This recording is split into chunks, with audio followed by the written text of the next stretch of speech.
Yes, buenos dias, everyone. And you see it. It's not in Espanol. It's in English. This one. And I'm sorry. I would love to do it in Spanish, maybe the next time. I have to say that Spanish is my sixth language, and I'm actively learning. And if I count in the languages that I have started to learn but not consider kind of speaking fluently, it's my eighth language, I think. Well, Anna, say the truth. We wanted them to try the app for the simultaneous translation. Exactly.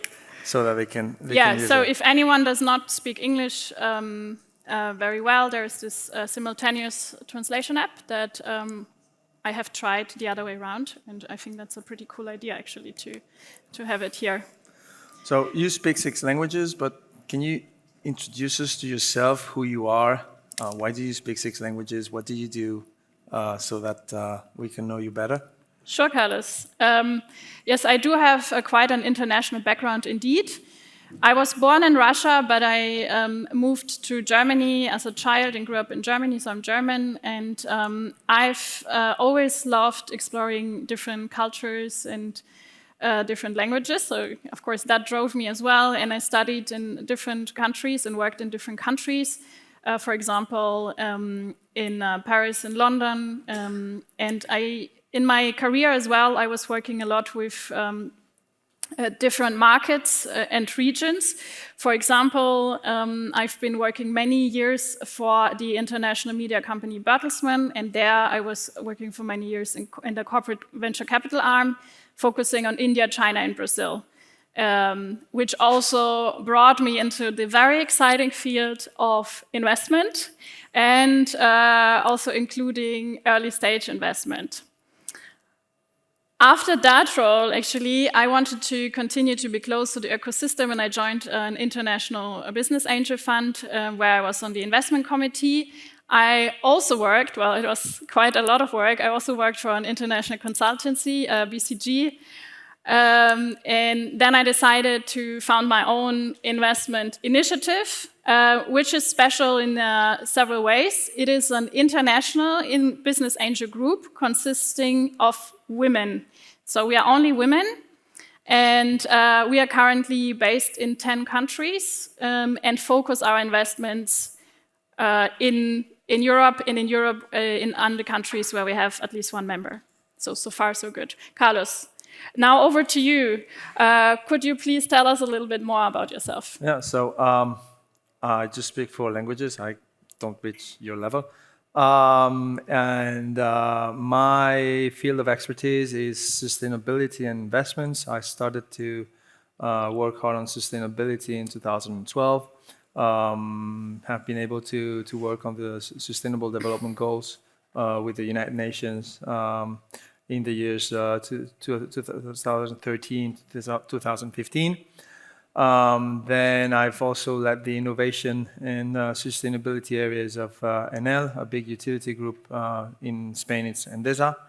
And at some point, I decided that we needed more investments regarding sustainability, that we did not have in Spain a special vehicle focused on sustainable investments. So as nobody had done it, I decided to do it. I decided to start an investment fund. And we created this investment fund to invest in sustainable companies that we've been doing for the last 3 years. And actually, we have a specific fund for Murcia. Very interesting. So you already touched the topic of sustainability. How do you define sustainability for you and for your fund more specifically? Yeah, I mean, we were talking before, right, that sustainability can mean almost everything, right? There are more than 100 definitions for sustainability, and when one says, I invest in sustainability, the next question is, what do you invest in, right?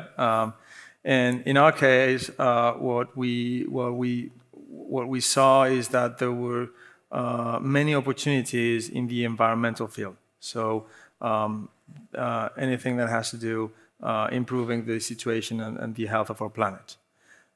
So what we decided is to invest in 3 verticals. We decided to invest in anything that has to do with the energy transition,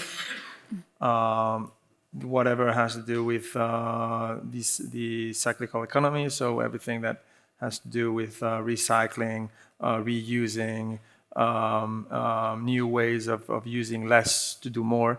That's the kind of companies we're really interested in. And lastly, whatever has to do with a healthier food ecosystem, right? And well, we'll talk a little bit. Murcia is very well positioned, but from what I heard you, you look at sustainability from a different point of view, and you have like somehow a definition of sustainability very clear at Croton Capital. Is it right? Yeah, that's correct.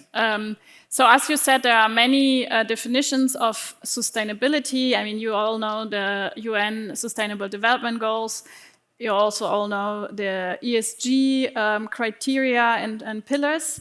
And we within our group, we are pretty lucky to have some experts on these topics. We discussed it quite openly. How should we approach this as an international business angel group? So we actually decided that our mission is really to support impactful early stage businesses. We invest in pre-seed and seed mostly.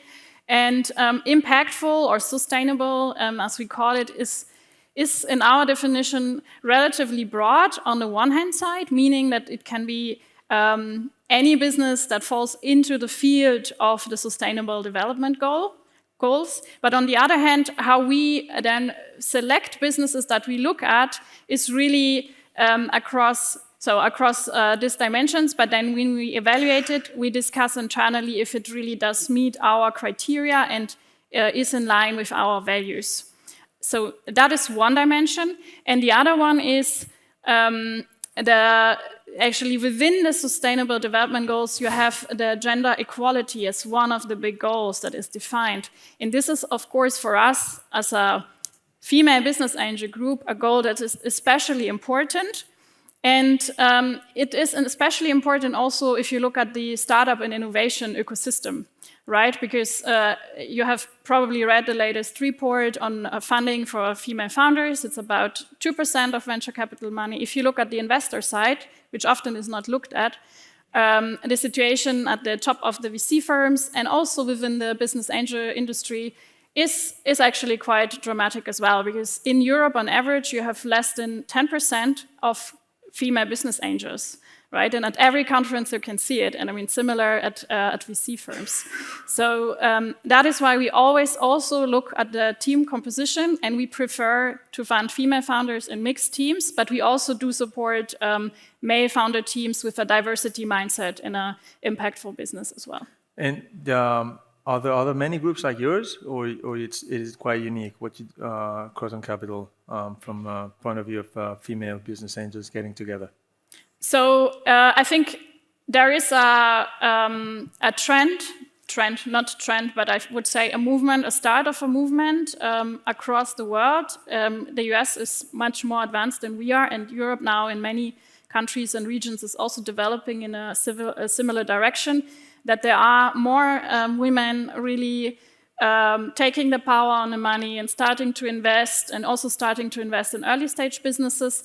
And on the other hand, of course, taking awareness that there's a strong underfunding of female founders and investing in female founders or diverse teams. You might have heard that now in the DACH region, there are actually 3 funds being raised. I think 1 last year and 2 this year, focusing on gender diverse teams, which is amazing. And these are actually all women that I and we know, and we work together and that are really, I think, taking this to a whole new level. On the business angel side, as we are not a fund, there's some groups as well, and we all kind of are getting to know each other and try to kind of also help each other on this mission. Mm-hmm. And now, many people talk about sustainability. Sustainability is the place to go. Last year, it was like the greatest thing if you had invested in an ESG fund. I don't know if that's sustainable, but in an ESG fund, then this year it's like really bad to be in an ESG fund. So many question the value add of sustainability, right? And of having criteria linked to the Sustainable Development Goals. And I wanted to know, from your perspective, from your experience, does it create value, and where do you see that value creation? Okay, this is also a very interesting and broad question, I think. Maybe I will reduce it a little bit to the gender equality dimension for now. Maybe you can then answer the question from the environmental side. But I think gender equality, it's pretty clear. It's been proven by many studies that diverse teams perform better. So companies with a culture that fosters diversity, they have a strategic advantage. And looking at a smaller level, so at our, for example, our business angel group, we are women, that's one, but on the second, if you look a little bit kind of deeper, we are very diverse. And this is also how I kind of selected the women in the group. We are diverse, well, of course, by our cultural backgrounds, the countries that we live in, educational experience, professional experience, and professional experience in terms of industries, in terms of functions. Of course, in terms of personalities and strength, but also age, for example. I think that, and you can already see, even if you count the gender out, that this diversity is extremely powerful. And this is, for us, what we offer to startups, really. And I think this is pretty unique on the market, so from what I've seen. So you'd say to any startup that is starting now or that has already that is trying to grow, having a diverse team is a key to success. Right? Absolutely, having a diverse team, a diverse leadership team, having a diverse team overall, and having a diverse cap table. Yeah, and that's kind of also our mission to diversify cap tables and to bring value and different perspectives into cap tables. So Carlos, coming to you. So where do you see the value of sustainability and probably especially in the environmental kind of domain? Well, we are long-time investors, and therefore we need to look not at what is going on today, but also what will be going on in 10 years from now. And in 8 years from now, we will be in 2030, where we have to have reduced 50% of our emissions. Which is quite a compelling goal, and we believe that the companies that are best positioned in order to be more efficient, use less, or be able to manage their energy and the way they produce their products in a more sustainable way, will be the companies that will be prepared for that to 2030 because they will have done the investments in time. In order to get there. So we do see a lot of value also coming from, many companies are providers of large companies, and large companies are starting to introduce their whole value chain that has to be sustainable. So that puts a lot of pressure on the whole value chain, and either the company is prepared or it's going to be out. Therefore, investing in those companies that can be prepared and helping them grow with those big providers will helps the company get a size that is necessary in these times of globalization. So basically, we see a lot of opportunities because they're the companies that are going to be there in 8 years, and they don't have to go through a full transformation, which is what happens with many of the companies. And we know that cultural transformations are very hard to get there and to have success. Yeah, I can confirm that from my experience too. So what I'm curious about as well, Carlos, what type of company are you actually looking for and investing in? And specifically also here in the Murcia region? Yeah, so we had the chance to make a fund that invests only in the Murcia region because Murcia has a few key assets that almost no other region has and almost no other place in the world has. Which one is they have a lot of sun. And that is really good for the energy transition, right? Because it's going to come mostly from solar. And the second one is the agricultural power of innovation they have in this region. You don't find it anywhere else. And that makes a very attractive opportunity to come here and try to help the local companies grow and try to make them not only a local player, but becoming national players and even international players. Thanks to the investment we can provide in, so that they can grow. So we thought that Murcia was was really a good sandbox for us to understand how those companies can grow, and it was a great opportunity. And the companies, you mentioned the companies we look for to invest. Yep. Basically, we look to invest mostly on those three verticals we spoke about, but there are not that many startups, that are not sustainable from the start, right? Because they wouldn't have so much of a future, right? So we basically invest in those companies that are looking to have a better Earth, that are worried about about climate change and all the things we come about, that already have a proven business model. So it's not just an idea, but they are already selling. They are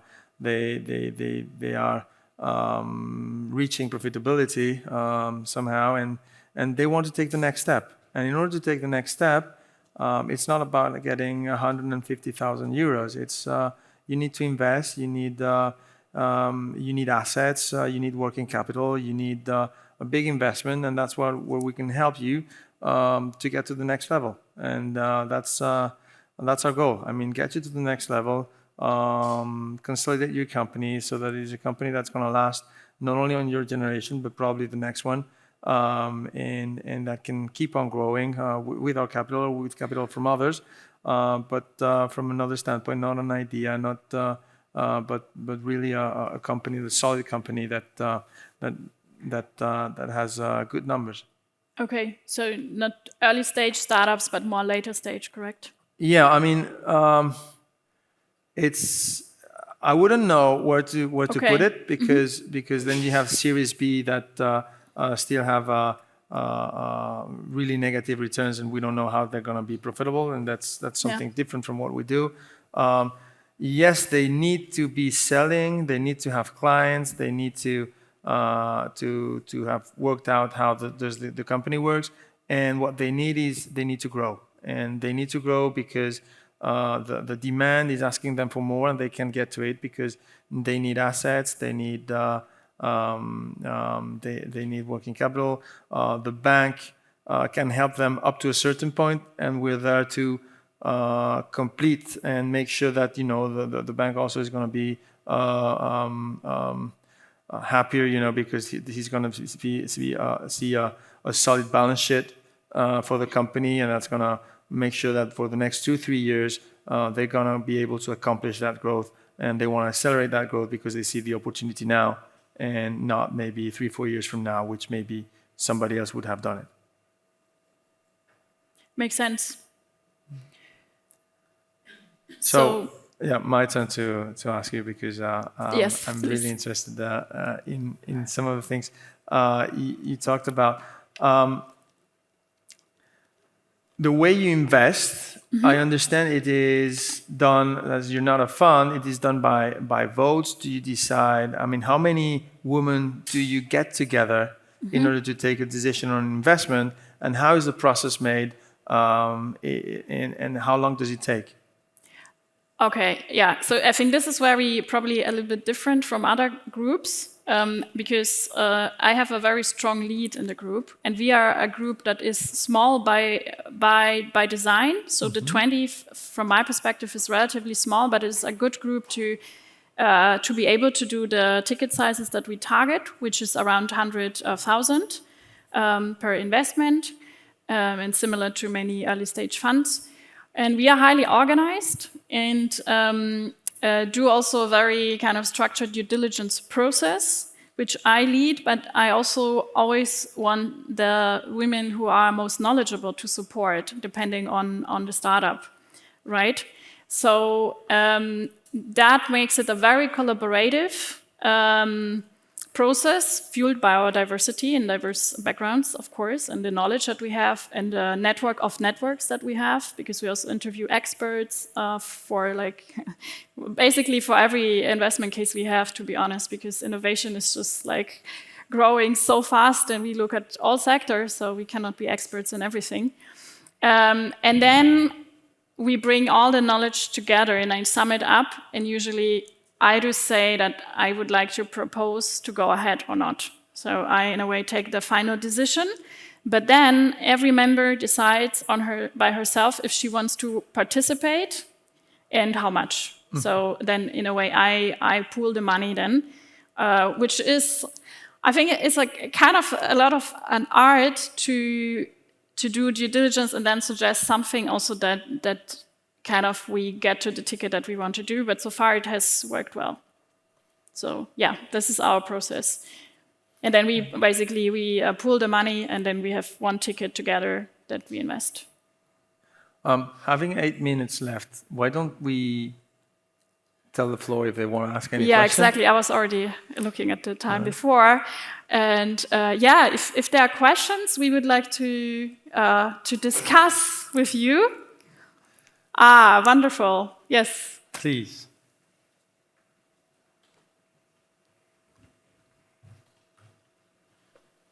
Good morning, Anna. I have a question for you.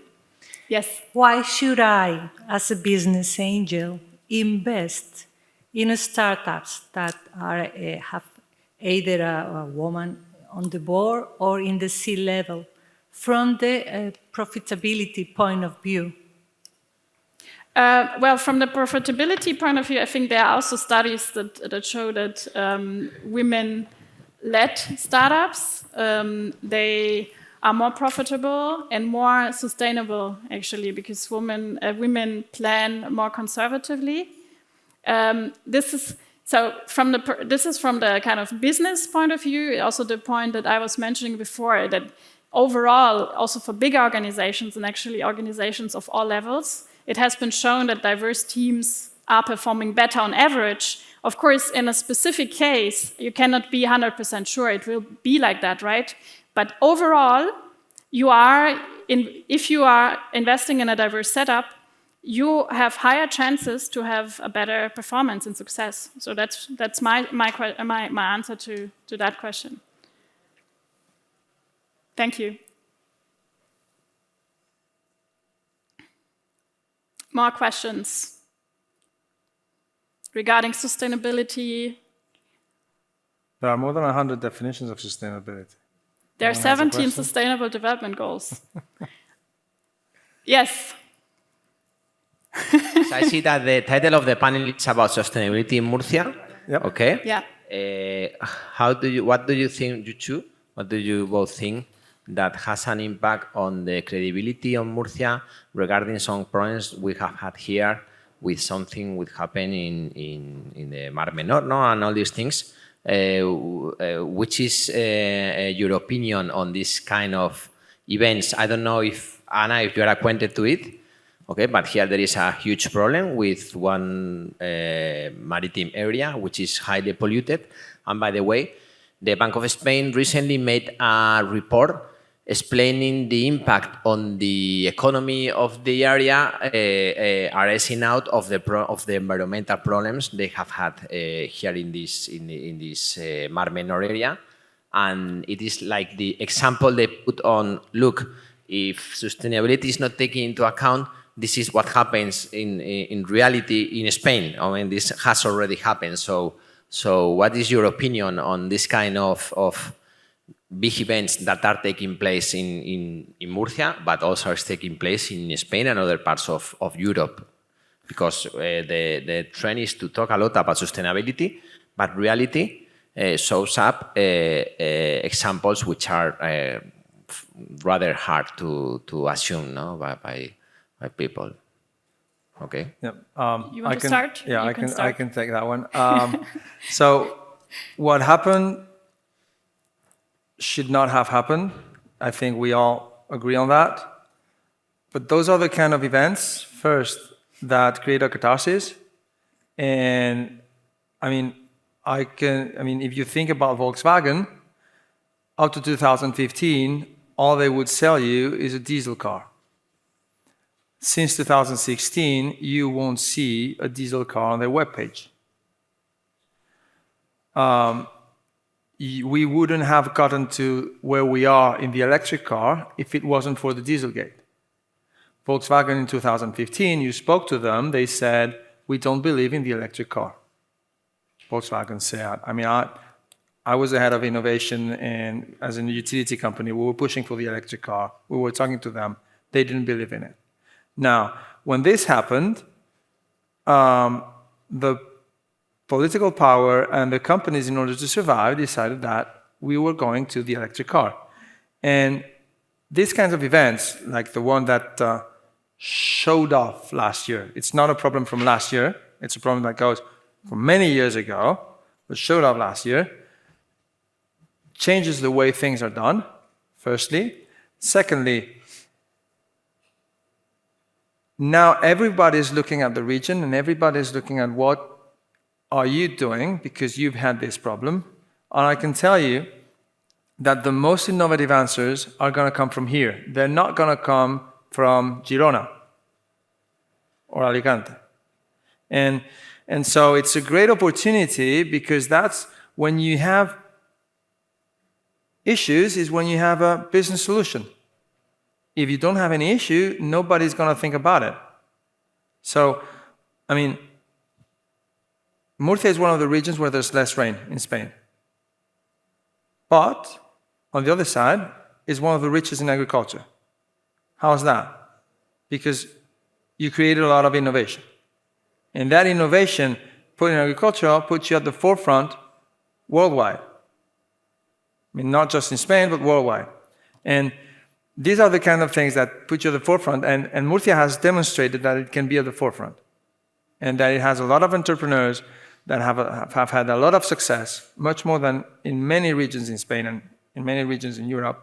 And so it is a region that can come over this problem, and not only come over, but become a winner through having this catharsis that is focusing much more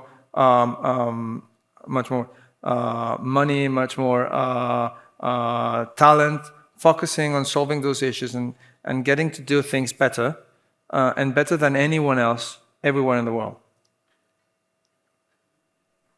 I think you answered it very well. I mean, I'm not as deeply an expert as you are, and I think my kind of answer to that would be very similar.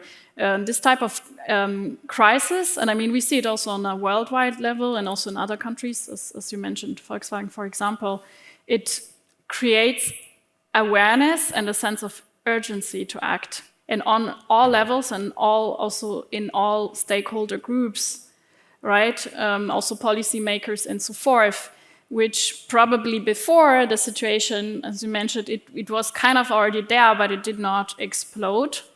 And now that these kind of things happen, suddenly people, become aware. They should have been aware before. I mean, we see it also with the global climate crisis and so forth, that now we really feel the changes ourselves.